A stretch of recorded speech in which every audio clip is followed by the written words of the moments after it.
এটা হলো একটা ডায়মন্ড ডাব এবং আমি এই ভিডিওতে শেয়ার করতে চলেছি একজন বিগিনার হিসেবে এই ডায়মন্ড ডাব আমার পালা 30 দিনের অভিজ্ঞতা। এরকম একজোড়া পাখি পালতে আপনার কেমন কি খরচ হতে পারে, তাছাড়াও কি কি ডিফিকাল্ট অভিজ্ঞতার মধ্যে থেকে আপনার এই পাখি পালতে গেলে যেতে হতে পারে। একজন বিগিনারের ক্ষেত্রে কিন্তু যে কোনো পাখি পালা অনেক বেশি ডিফিকাল্ট হতে পারে, তো তারপরে যেহেতু গত ভিডিওটা আপনারা অনেক বেশি পছন্দ করেছেন, তো আমি ভাবলাম আপনাদের জন্যই এরকম আরো একটা ভিডিও বানালে কেমন হয়। এন্ড ট্রাস্ট মি, এই ডায়মন্ড ডাব এত সুন্দর করে ময়ূরের মতো করে ডাকে যে এই ডাব পালন করা কিন্তু আমার মনে হয়েছে অনেক বেশি ওয়ার্থিট। তো আপনি বুঝতেই পারছেন যে এই ভিডিওটা কিন্তু অনেক এক্সট্রিম লেভেলের ইন্টারেস্টিং হতে চলেছে। তো চলুন আমরা আর কোনো সময় নষ্ট না করে শুরু করে ফেলি আজকের ভিডিও। হ্যালো, আসসালামু আলাইকুম সবাইকে। আশা করি সবাই অনেক বেশি ভালো আছেন। আপনাদের দোয়ায় কিন্তু আমি অনেক ভালো আছি আলহামদুলিল্লাহ। তো যেহেতু আজকের ভিডিওটা আমরা বানাচ্ছি পাখি নিয়ে, তো সবার আগে আমাদেরকে চলে যেতে হবে একটা পাখির দোকানে। পাখির দোকানে যেয়ে সেখানে এত এত ভ্যারিয়েশনের পাখি দেখলাম যে আপনাদেরকে আমি আর কি বলবো। দেখুন এই সুন্দর ছোট্ট বাচ্চা লাভ বার্ডটাকে, যেটা হাতের উপর উঠে হাত থেকে আর নামতেই চাচ্ছিল না। এই লাভ বার্ডটার দাম কিন্তু আমাদের কাছে চাচ্ছিল 2500 টাকা। এখানে কিন্তু ইয়েলো এবং হোয়াইট কালারের ককাটেলও ছিল। আরে ওই পাখিটা লুকাচ্ছে কোথায়? তারপরে এই পাখিটা কিন্তু আমার অনেক বেশি পছন্দ হয়েছিল, যেটা আমাকে দেখেই একদম সাথে সাথে উড়ে গেল। আমি জানতে পারি যে এই পাখিটার নাম হলো রেড ফ্যাক্টর গ্রিন কনুর, যেটাকে 5,500 টাকা জোড়া হিসাবে দোকানদার বলছিল।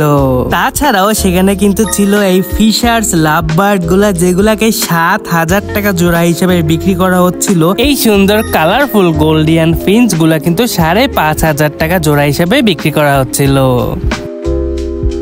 মাশাআল্লাহ মাশাআল্লাহ, এখানে যে কত সুন্দর সুন্দর পাখি আছে। এবং এই যে ইয়েলো রিং নেকটাকে দেখতে পাচ্ছেন, এটা কিন্তু 25,000 টাকায় বিক্রি করার কথা উনি বলছিল। ভাইরে ভাই, কত টাকা, অনেক। দোকানদার কিন্তু আমাদেরকে বলল যে এই বেবি প্যাড গুলাকে কিন্তু উনি আমাদের জন্যই নিজ হাতে খাইয়ে দেখাবে। এই দোকানে আসলে এত এত পাখির ভ্যারিয়েশন ছিল যে আপনাদেরকে আমি আর কি বলবো। কিন্তু যেহেতু আমি একজন বিগিনার, তো যে কোনো পাখি কেনার ক্ষেত্রে আমাকে কিন্তু অনেক বেশি সতর্কতা অবলম্বন করতে হবে। মন চাইলো আর কিনে নিলাম, এটা কিন্তু একদমই করা যাবে না। ঘুরতে ঘুরতে সেখানে কিন্তু এই সুন্দর মাশাআল্লাহ গ্রিন চিকড প্যারট গুলাকে পেলাম, যেগুলোর দাম কিন্তু শোনা হয়নি, কিন্তু পরবর্তীতে শুনলে আপনাদেরকে অবশ্যই জানিয়ে দেব। এক্সপেন্সিভই হবে, কম দাম তো হওয়ার কথা না। এই হোয়াইট ফিঞ্চ গুলোকে দেখুন কতটা সুন্দর, তাই না? মাশাআল্লাহ, এগুলা 4,000 টাকা জোড়া বলছিল উনি। এই পাখিগুলোর নাম কিন্তু আমার মনে নেই, কিন্তু 800 টাকা জোড়া হিসেবে যে বিক্রি হচ্ছিল সেটা ঠিকই মনে আছে। এবং পাখির মধ্যে বাজুরিকার কথা তো ভুললে চলবেই না। দেখুন এখানে কত কালারের কত সুন্দর সাইজের বাজুরিকা ছিল, যেগুলো উনি 500 টাকা জোড়া হিসেবে বিক্রি করতে চাচ্ছিল। এই দোকানে যে শুধু বড় পাখি ছিল তাই না, এখানে কিন্তু অনেক ছোট ছোট বাচ্চা পাখিও ছিল। যেমন দেখুন এই ছোট ছোট ককাটেল গুলা। আমাকে দেখানোর জন্য দোকানদার একটা ছোট্ট ককাটেল অনেক সুন্দর বের করে আমার সামনেই রাখলো। এটা কিন্তু একটা গ্রে ককাটেল, যেটা দেখতে অনেক সুন্দর ছিল মাশাআল্লাহ। এখন আসুন আপনাদেরকে দেখাই যে ছোট্ট বেবি প্যারট গুলাকে উনি কিভাবে খাওয়ায়। কিন্তু যখন জানতে পারলাম যে এদেরকে উনি সেরিল্যাক খাওয়ায়, তখন তো হ্যাঁ, লিটারেলি বাচ্চাদের সেরিল্যাক। আমি কিন্তু জানতাম না যে পাখিদের এরকম সেরিল্যাক খাওয়ায়, এবং ওনার কাছে আমি জানতে পারি যে এটা ওনাকে দিনে 3 বার খাওয়াতে হয়। কাইন্ড অফ একটা বাচ্চা পালার মতোই অবস্থা, একটা পাখি পালা, তাই না? আরেকটা ইন্টারেস্টিং জিনিস কি আপনি দেখতে চান? দেখুন এই কথা বলা ময়নাটা, দোকানদারের ভাষ্য মতে এটা কিন্তু কথা বলতে পারে, এবং এটা উনি 14,000 টাকায় বিক্রি করবে বলে বলছিল। আমার সাথে যদিও এটা কোনো কথাই বলেনি। এবং ফাইনালি দেখুন এই রিং নেক ডাব গুলাকে বেশ সুন্দর ছিল মাশাআল্লাহ।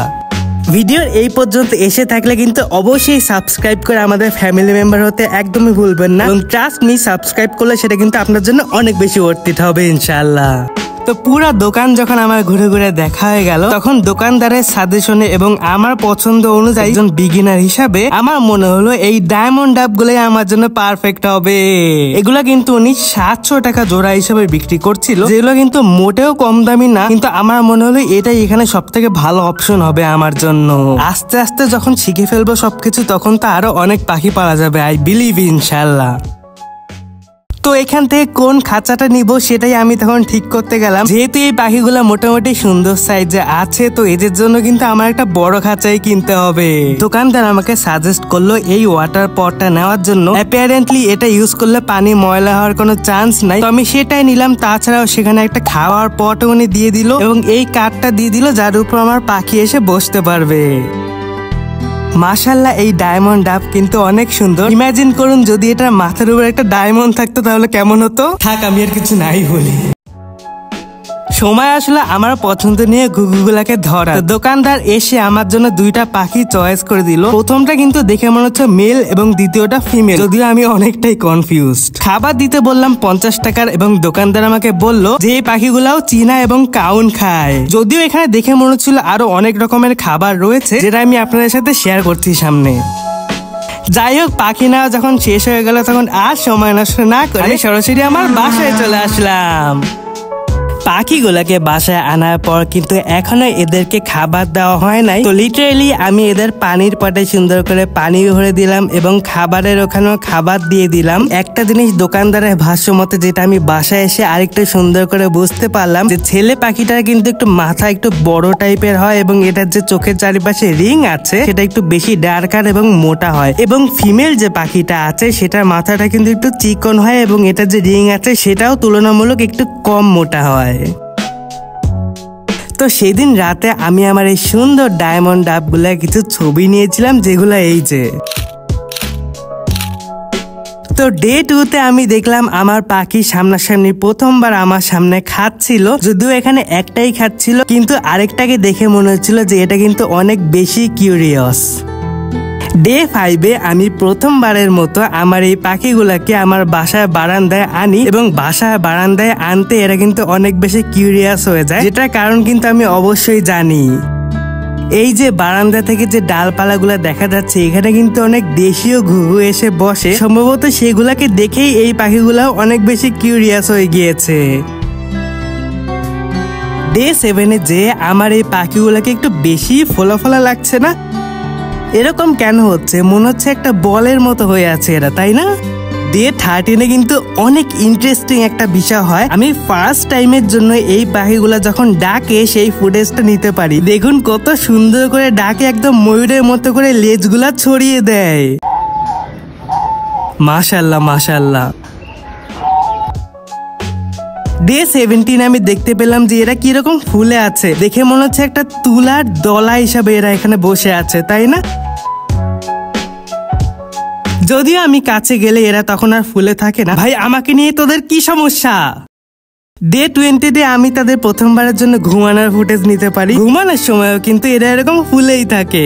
ডে 21-এ কিন্তু আমি প্রথমবারের মতো এদের দুইটাকে একসাথে খাওয়ার ফুটেজ নিতে পারি এবং দেখুন এদের খাবারের মধ্যে কত রকম জিনিসের ভ্যারিয়েশন আছে। কি কি জিনিস দেওয়া আছে এখানে, কেউ কি সেটা আমাকে জানাতে পারবেন? ডে 23-তে দেখুন রোদের আলোতে এদের কালারটা আরো কত সুন্দর বোঝা যাচ্ছে। এদের চোখের চারিপাশে যে রিং আছে সেটা কিন্তু আরো অনেক সুন্দর করে বোঝা যাচ্ছে, তাই না? ডে 25-এ আমি ঠিক করলাম যে এদেরকে আমি হাতে নিয়ে আপনাদেরকে দেখাবো। তো যখন আমি এদেরকে হাতে নিলাম, দেখুন কত সুন্দর লাগছে মাশাআল্লাহ। দেখে মনে হচ্ছে এটা কিন্তু ফিমেল পাখিটা, এবং এই যে পাখিটা দেখতে পাচ্ছেন এটা কিন্তু মেল। কত সুন্দর দেখতে, তাই না? মাশাআল্লাহ। এখনো কিন্তু দেখে মনে হচ্ছে যে এদের যে লেজের ফেদার গুলা আছে সেগুলা কিন্তু এখনো প্রপারলি গ্রো করে নাই। ডে 27-এ যে আমি রাতের কিছু ফুটেজ নিয়েছিলাম, কিন্তু একটা জিনিস রিয়েলাইজ করতে করতে কিন্তু আমার অনেকটাই দেরি হয়ে যায়। আমি একজন বিগিনার, তো এই জিনিসটা কিন্তু আমার জানা ছিল না। তো আমি জানতে পারি যে এই ঘুঘুদের থাকার জন্য কিন্তু একটা আলাদা রকমের বাসা লাগে। তো এটা যখন আমি বুঝতে পারি তখন কিন্তু জিনিসটা আমার অনেক বেশি খারাপ লাগে যে এটা আমার আরো আগে করা উচিত ছিল। তো আমি আর দেরি না করে তখনই বেরিয়ে পড়লাম এদের জন্য একটা পারফেক্ট হোম কেনার জন্য। একদম উড়ে উড়ে পাখির দোকানে যে আমি তাদের জন্য এই ঘরটা কিনলাম, যেটাই আমার খরচ পড়েছিল 40 টাকা। তো আর দেরি না করে বাসায় এসে সাথে সাথে এই ঘরটা তাদের খাঁচার মধ্যে দিয়ে দিলাম এবং আমি আশা করবো ইনশাল্লাহ তাদের এই ঘরটা অনেক বেশি পছন্দ হবে।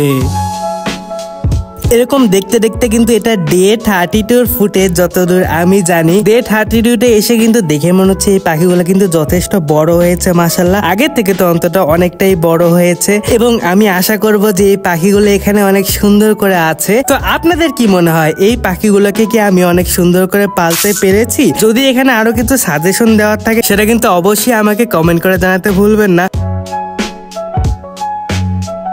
আমি আশা করবো এই ভিডিওটা আপনাদের জন্য অনেক বেশি ইউজফুল হবে, যারা আমার মতো বিগিনার আছে তাদের জন্য তো আরো বেশি ইউজফুল হবে ইনশাল্লাহ। তো এই ভিডিও শেষে এসে ফাইনালি আমি এটাই বলতে পারি যে এই পাখি পালতে যেয়ে কিন্তু আমি আসলে অনেক কিছু শিখেছি, যেগুলো আমার মনে হলো আপনাদের সাথে শেয়ার করলে আপনাদের অনেক উপকার হবে। যেমন এই ডায়মন্ড ডাফ কিন্তু অনেক বেশি সেনসিটিভ, এদের যখন আপনি হাত দিয়ে ধরতে যাবেন তখন যদি একটু সাবধানতার সাথে আপনি না ধরেন এদের গাত থেকে অনেকগুলা পালক উঠে যেতে পারে।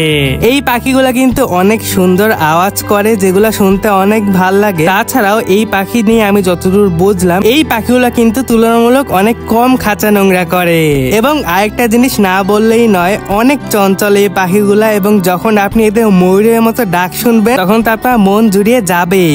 মেল ফিমেল কিভাবে আইডেন্টিফিকেশন করবেন সেটা তো আমি বলেছি। তাছাড়া আমার বিশ্বাস আপনি যদি এই ডায়মন্ড ডাব পালতে চান তাহলে আপনার অভিজ্ঞতা অনেক সুন্দর হবে ইনশাল্লাহ। তো আজকের ভিডিও কিন্তু এই পর্যন্তই। আপনাদের সাথে আমার আবার সামনে অবশ্যই দেখা হবে কোনো নতুন ইন্টারেস্টিং টপিক নিয়ে ইনশাল্লাহ। সেই পর্যন্ত সবাই ভালো থাকুন, সুস্থ থাকুন। আসসালামু আলাইকুম। এবং আমাদের ইনসাইড অ্যাকোয়ারিয়াম পরিবারের সাথে থাকতে কিন্তু একদমই ভোলা যাবে না।